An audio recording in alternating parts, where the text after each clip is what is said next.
Tapi gereja itu harus bertumbuh dengan pengajaran-pengajaran yang luar biasa. Supaya saudara ngerti, ya kan? Contoh saja, katanya Tuhan kita luar biasa, Tuhan kita dahsyat, apa yang kita minta Tuhan kasih. Kenapa saya minta sesuatu kepada Tuhan sampai sekarang saya belum terima? Sampai kita solo Pak Aka, kenapa tidak terima? Ada satu hal yang tidak tahu.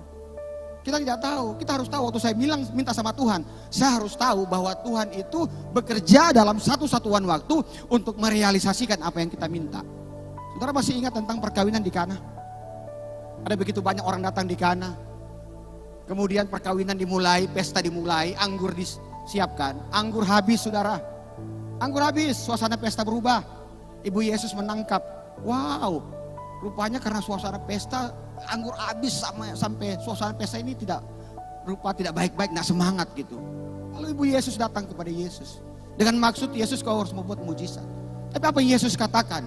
Ketika Ibu Yesus melihat Yesus katakan begini, mau apakah engkau kepada aku, Bu? Waktuku belum tiba.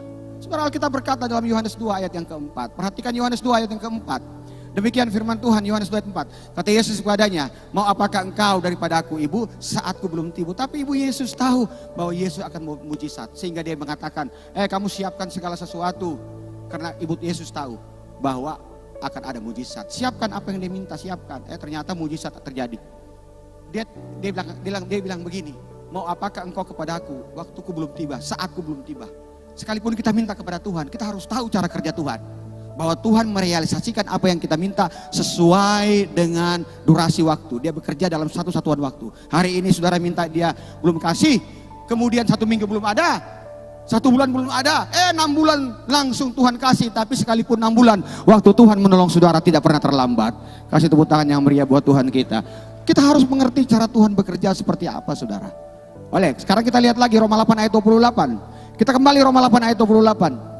Kita tahu sekarang bahwa Allah turut bekerja dalam segala sesuatu untuk mendatangkan kebaikan bagi mereka yang mengasihi Dia. Dia selalu bekerja. Tapi ketika kita tahu Dia bekerja itu dia punya satuan waktu yang kita harus ngerti. Makanya dibutuh kesabaran. Sambil kita sabar menunggu mujizat, jangan kita fokus ke lain-lain. Tetap fokus kepada Tuhan. Karena biar bagaimanapun juga iman berkata di dalam Ibrani pasal 11 ayat yang pertama dikatakan bahwa iman adalah dasar dari segala sesuatu yang kita harapkan dan bukti dari segala sesuatu yang kita lihat.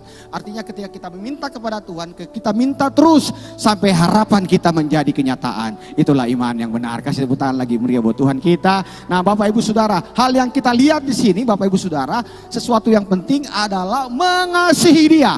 Jadi kita lihat lagi nih Roma 8 ayat 28. Di Roma 8 ayat 28 hal yang paling terpenting adalah mereka yang mengasihi Dia.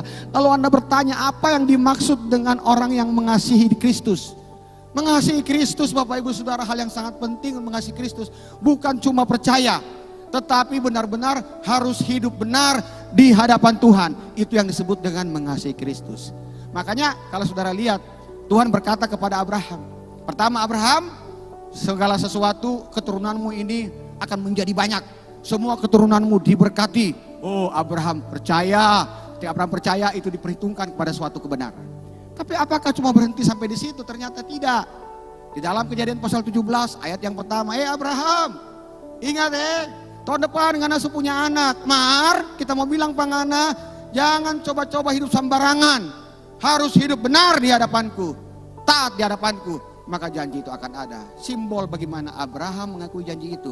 Maka dia bersujud yang dikatakan di dalam Kejadian pasal 17 saudara, ayat yang ketiga. Nah Bapak Ibu Saudara yang dikasihi Tuhan, ini yang menjadi catatan bagi saudara dan saya. Jadi kalau kita kembali lagi, kalau kita berbicara tentang mengasihi Tuhan, mengasihi Tuhan Bapak Ibu Saudara bukan berarti Anda fokus bagaimana saudara memberikan persembahan di gereja. Mengasihi Tuhan itu bukti dari saudara mengasihi Tuhan. Itu bukti, tapi itu bukan satu-satunya yang Tuhan mau ketika engkau mengasihi Tuhan. Kau kasih perpuluhan itu bukti kau mengasihi Tuhan. Tapi bukan berarti kau mengandalkan perpuluhanmu ketika kau mengasihi Dia. Bukan itu yang Tuhan mau waktu kau mengasihi Dia. Kau bukan cuma percaya kepada Dia, tapi kau harus hidup di dalam kebenaran. Kasih tepuk tangan yang meriah bagi Tuhan.